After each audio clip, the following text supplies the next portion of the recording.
Hello, everyone, and thank you for being here, attending this session. So I lead the CERT, Computer Emergency Response Team of Orange Cyberdefense, that was created more than 20 years ago, and that has 160 dedicated experts working exclusively around threat intelligence, vulnerability intelligence, and also incident response. And we do have also dedicated experts in Sweden. Some of them are currently presenting, notably on the incident response. So now, the challenge here is, could you imagine protecting your infrastructure without having any clue about facing an unknown enemy, unknown threats? It's just impossible. And this is exactly what the challenge and what threat intelligence exists. And this is key. This is not only about the cyber part. It was already written by a Chinese general, Sun Tzu. It was 25 centuries ago, long time ago. And it was not related to cyber, it was really related to the military domain. And this is exactly what we do apply today, such a long time after. Threat intelligence is really evidence-based knowledge around you and me. Not only about the enemy, but the motives here, the tactics, and the targets. What are the objectives? And this is really what cyber threat intelligence is about. Okay, it's not purely technical, it's just having a very good understanding and evidence-based understanding. This is what intelligence, this is not random information that will be collected from social networks, or this is this IP address that we've seen, and that you do add in your detection in your SOC. This is not about that. It's much more complex. And you can divide this cyber threat intelligence in different categories because it will not be purely technical. It has to influence as well the strategy of your organization in terms of setting the best protection in place and the best detection and the best reaction capability. So you have to know who might be attacking your organization and why. What could be the motives? And we'll go deep dive around the different motivations here of the threat actors. The second part is really about how they will be proceeding. What are the techniques? Okay, what are the tactics that they will be using to target your organization? And this is a middle level here of threat intelligence, which is related to tactical. And then there is the fully operational part where you have to implement this intelligence within your system to operate continuously 24/7 without having you to be there to double check, validate, manually inject. It has to be some kind of automatically fed here by this intelligence. And this is the fully operational part, is a what. What are they doing? What are the resources are using? And this is where you need to have a full process. All of that, all of those three different categories are considering being part of cyber threat intelligence. And then, of course, when something happens, there is this concept known of the indicator of compromisions here, which is key, because these IOCs are the evidences that will be then collected here on the ground and that will fit your threat intelligence.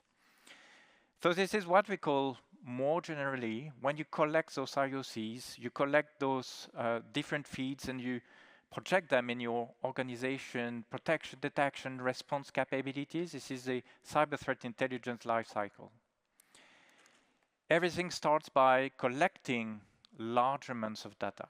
And this is the first challenge, is how to make sure that my cyber threat intelligence is not related to only one feed. You can have only one unique source, and this is what every vendor will tell you. Just come to us, we have the best class cyber threat intelligence, we have everything here. No one can claim that, okay? It's impossible. You need to have plenty of sensors everywhere worldwide. You can be good at some point, but you need to have multiple sources to make sure that all the sources can bring up some specific intelligence, maybe in a vertical in your domain, and maybe to face specific threat actors categories. That's very important. And there can be very valuable intelligence as well that can come from open source intelligence. We have plenty of researchers now on the domain, and also it can come from the authorities. You have to imagine the authorities, they do have very exclusive threat intelligence that they can gather, notably from their critical infrastructures that they will look at, okay?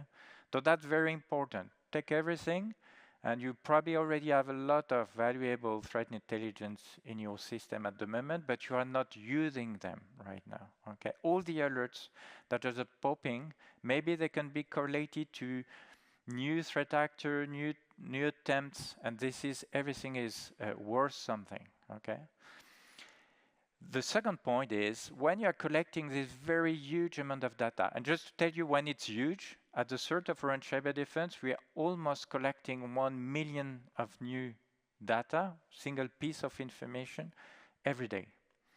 So there is a whole process of putting this data in a proper category, proper doing deduplication, proper association of this data as well, and also giving a score, because you know that from the source, you can have very reliable sources, but you can also have not very reliable sources. But could you ignore those sources as well? No. You have to take this information, you just degrade the score and the trust score that you can get from this source. So that's very important. This is fully automated, usually processed, but this is really what is happening behind the scene. Okay, you have plenty if you go on x.com, former Twitter, or if you go on LinkedIn now, you can see IOCs on LinkedIn, which is crazy, right?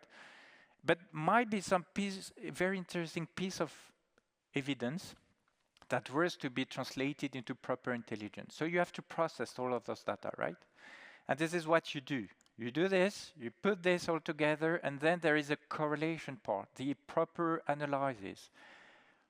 This specific new domain that was just created the day before, have we observed that domain in some campaigns? If yes, what were the targets? What were the objectives? And maybe then, through this analysis, you will get progressively the full picture. Even one single malicious domain can lead you to find some findings regarding a new malware. You can pivot. And then maybe from this new malware, you can make certain correlation with previously written malwares, and then you know that it was tied to this threat actor. So the analysis part is really about making this full correlation from very technical elements into a bigger story, up to potentially leading to the threat actor that can be tied to this technical resource. And that's key. Now, when you've got this very, very large, wide, properly documented, what is very important is to make it action in your system. And this is what we call the dissemination part, the action part. And if you are there this afternoon, I think it's around 2:40 something, that you can see a live example of proactive threat hunting based on the threat intelligence that was collected from incident response performed by our CERT, or it translated into the SOC that was presented by Niklas just before me. What is very important now is that, as you understand, it's just moving. I've just mentioned almost 1 million of new data every day collected by our CERT.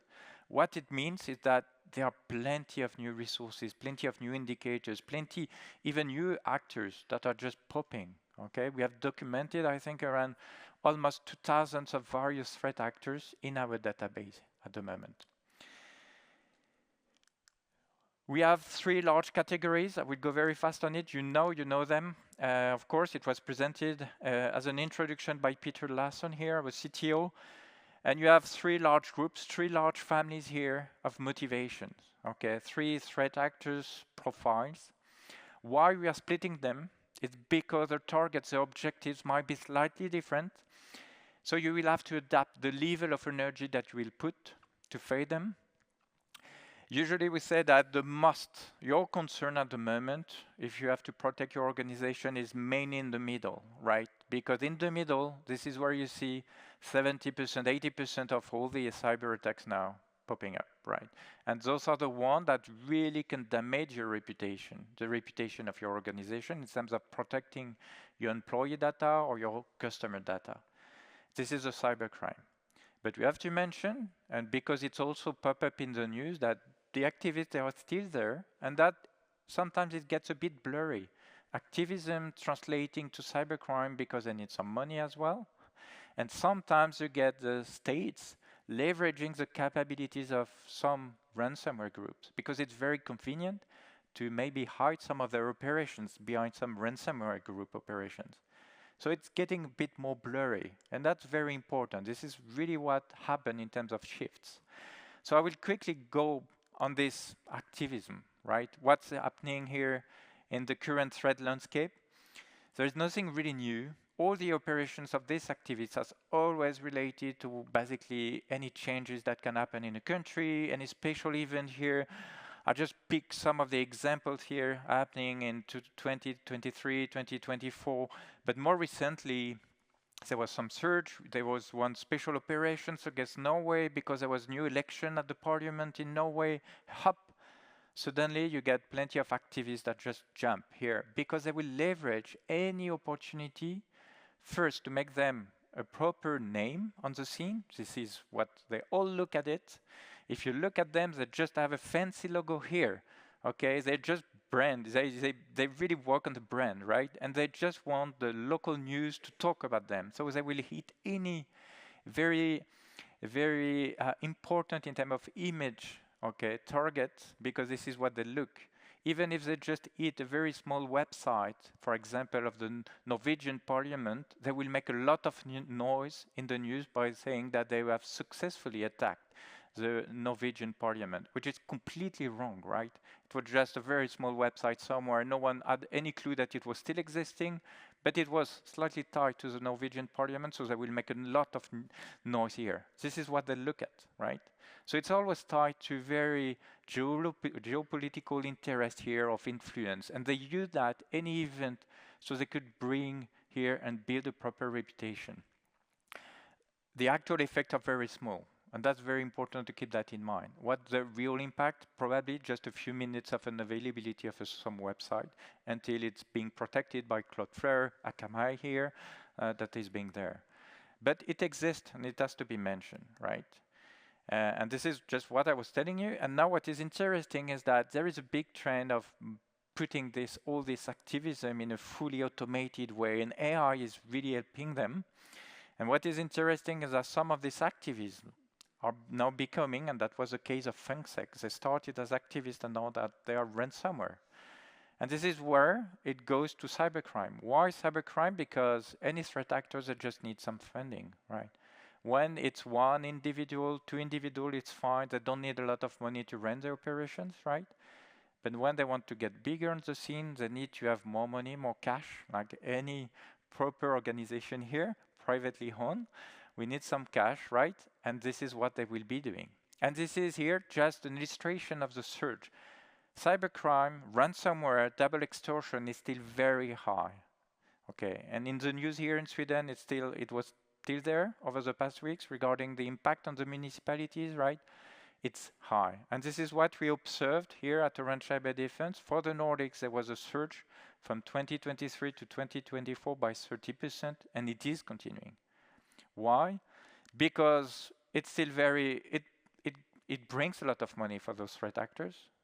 2024, we had the largest ransomware payment that was done. So it was not a claim by the threat actor, it was an actual payment. It was not in the Nordics, right?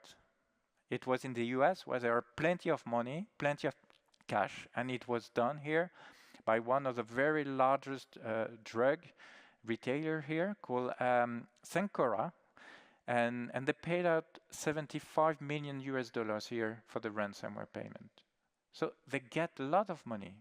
You have to imagine the money, the cash they will get from that, so they can continue operating for some years after that, because they do have all the cash that they do require to pay newcomers, to hire new people, to be better, to have maybe to find new vulnerabilities, yeah? So they can keep going with their operations, and that's key. If we look at if it's really new, if we look at the initial vector for the attack, if you have to protect your organization, is it really new here? What is happening, what they are leveraging in terms of techniques? No, basically from our findings at the incident response level, we have two major findings: that they will always start by leveraging one of the vulnerabilities that one of your assets might be vulnerable at, and they will use this. So this is what was referred at your exposure. An asset that maybe you don't remember that it exists or that was not patched in a timely manner, being exposed, leveraging on that, and the threat actor will leverage on that and will get more access on the rest of your network if you don't have the proper network segmentation. Basically, this is mainly how it happens. The second technique that they will use, they will take all the data that has been exfiltrated from other various data leakage, and this data leakage comes from multiple sources. It can be from database, but also it can be from a very active threat that is related to the info stealer. Maybe you've heard about the info stealers. This is a simple malware program that will come up from one of the fake ad promoting a malware on Google, for example. You click on the first promoted ad, for which this is a malicious link promoted by Google. And then you just install the yet another PDF tool converter and so, because you just need to convert your PDF to Word, and you just click and take the random software, and then you just get your laptop compromised by this info stealer. The compromission of this would translate in a full credential leakage from your web browser toward the threat actor. And this is really a big threat here that is being used. So in this ecosystem, all we have learned from that is because these ransomware groups, they are just also sometimes in conflicts internally. And so we have learned that, for example, from the Black Basta. And Black Basta, for example, like a lot of other ransomware groups, they are leveraging on this info stealer. This is what cyber criminals are doing. They're infecting the machines. They're getting out some of the credentials. And by using this, they will leverage and they will get credentials to target your systems, and then they will just propagate over your infrastructure if you don't have the proper protection and defense in place here. This is basically what happens. So that's why it's important to monitor basically if you have any of your credentials being leaking here on the dark web. It's very, very key. And there will be a presentation later today. I think it's probably one of the latest presentations that will be specifically focused on how important it is when you talk about your exposure management, not only to refer about the vulnerabilities, but also refer to the credentials, part of your systems that might have been leaked simply because maybe there was a wrong click, there was a wrong installation of a program on a workstation, and all the credentials leaked and might give some access, right? And you might think that, okay, I've deployed multi-factor authentication, it's fine. The problem is that they will also exfiltrate the cookies, anything that can be used as a persistent system, and that might bypass as well some of your 2FA. So that's not enough. Okay, you say I can lose my credentials, but I do have 2FA in place. It's not enough. And it's very hard. They do succeed sometimes, not always, fortunately, to bypass some of the 2FA systems. And that's super, super challenging, as you have to imagine. And this is where it ends, right? So that was a quick deep dive. Cyber criminals is about anticipating, and basically if you get a double extortion, is because there were mainly two options. Either you had an exposed vulnerability as one of your assets, or you had maybe some key credentials that were just exposed. Basically, those are the two main initial vectors. Then there is something that most of the organizations say, I'm not of the interest of these state-sponsored groups, right?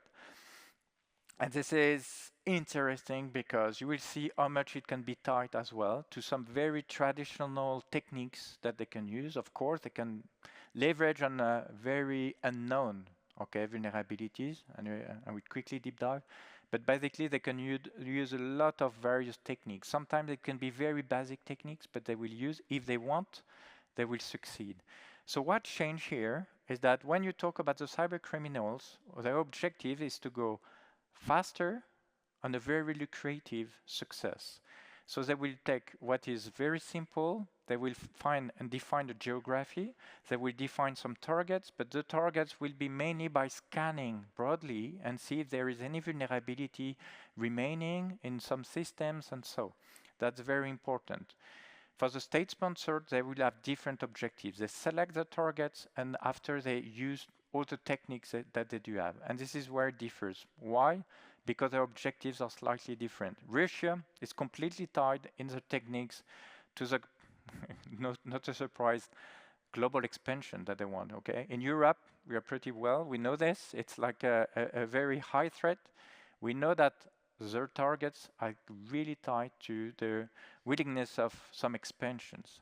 North Korea, probably, maybe you heard about one of the largest hack in the history performed by a North Korean group, was one hack that hit Bybit, which is a cryptocurrency exchange platform, and they successfully stolen 1.5 billion US dollars in crypto. So that's just huge, 1.5 billions. Are the cyber criminals? Not at all, not at all, because the techniques they used was super sophisticated. They didn't hit the Bybit exchange directly. They went through a supplier, one of the supplier of Bybit, to compromise one of the workstation of one of the developers of the third party to hit the target, their objectives. And this is really where it differs. A cyber criminal will go straight to his target. Here, state sponsored, they can go 1, 2, 3 steps through the third party, right? And that this is where it's a big difference here. And they succeeded, 1.5 billion US dollars here stolen in crypto. Why? Of course, the motivation is different. They just need a lot of cash because their objective is to develop their military nuclear program. Completely different objective, not at all the same that the cyber criminals, clearly, that is just to buy a very fancy car, right, in Dubai. Completely different objectives. And now what is very interesting, but none of the countries in Europe, none of the very key provider in the US can escape is China. China is probably one of the largest capability in terms of research, finding new vulnerabilities, finding new opportunities to compromise notably the very critical or very important infrastructure. The importance of these infrastructures can be tied in two different aspects. Either it can be very political here about the espionage, but it can be also from the economy perspective. If your organization is part of an industry and you are working for an industry that is on the list here of the top priorities from the economic development here, a dependency to China, you can be sure that you might be a target. Even if you are just a very small player in this industry, you can be at some point a target here of these operations. And we have been observing operations for some manufacturer that were manufactured here in the Nordics, tied to very strategic industry here, where China really wants to have an influence and just dominate here from an economy standpoint the world, right? So that's very key. What they're using is that they have a very complex here organization, and this is what we've mapped. If you will, you can scan it and you can just pick up here. We completely mapped the Chinese organization, and it's correlated to a very ambitious here program. It's not only private sector, there is no fully private sector in China, but it's part of the research academic here, military, they're all tied together, and this is what we've demonstrated through this map that is fully detailed. And then what is very interesting is that they are organized to have groups that will be very specialized in a specific industry here, or they will specialize in using specific techniques. So you have some examples, and as you know, Run Cyberdefense is part of a telco. And for example, as a telco, the telco industry was one of the targets of one of this group here. So we've been observing and we know what they've been doing because also we are part of a telco. And this is what I did. They do have very huge capability on one very specific point that is about finding the new vulnerabilities. And they can go very fast here. And it can be for you just a race where you can almost only be late. If we look at, maybe you've been facing this recently, a few weeks ago. It was during July, you probably heard about the SharePoint vulnerabilities, right? Unfortunately, a lot of organizations had to face these vulnerabilities. And it was really a matter here of very critical emergency reaction that Microsoft had to conduct over a weekend, because they could prove that it was highly exploited, of course, before it was known by a Chinese-sponsored threat actor. So they had really to rush. Unfortunately, we know that between the time, between the current active exploitation, between the remediation was super short. Even if you were kind of patching within a couple of days, most of the cases it was already too late and there was some massive exploitation here of these vulnerabilities. So this is why here, regarding the remediation, we were first thinking about days and weeks. It will no longer be days and weeks, now it will be a matter of hours. What are the challenges now is that we have to think differently and we have to think completely differently about one of the key areas. I've just talked about the vulnerabilities. If we look about threat intelligence, we can see that we are very tied as well to some, we are very dependent to some of our, let's say, Western power from the US that are really here, ruling here what threat intelligence is about. And that's a key challenge. Why it is a challenge? That there were some changes less than a year ago in the US, and it is completely redefining our dependency here toward the CTI. Why it is redefining is we have a key source here that is key, called the CISA, if you know this. And unfortunately, of course, is that some of the very valuable people and resources that were provided by CISA-related organizations are being cut. And we suffered from this, and probably a lot of organizations has already suffered or might suffer in the future. It was related to some attack evaluations. It was also regarding some targets. Why it's key? It's because at the moment we still really rely on the US. We are relying, not only us, a lot of European MSSP like us are relying today. We have a key non-profit organization called the MITRE. This MITRE, for example, the vulnerability program is fully funded by CISA. And there is a clear plan at the moment to cut every non-profit organizations like the MITRE by the current Trump government. There was a kind of 11 months here of pushback from this budget, but it will be very quickly re-challenged clearly by the current government. And it will have a direct impact on the capabilities here of providers like ourselves, but a lot of organizations in Europe to have very valuable resources, valuable resources. If we look at the commercial, it's the same. They are almost all US related. And that's very important to keep in mind that when we think about the threat intelligence, it's really related about this dependency. I just want to end this, that we'll keep building at around Cyberdefense, stronger capabilities here. Threat intelligence is about of collaboration, it's about sharing, and this is really what we are already doing today with you, with 800 direct customers, but also with a lot of organizations I'm being naming here. Thank you very much for attending, thank you for listening, and look forward to talk to you just after this session. Thank you very much.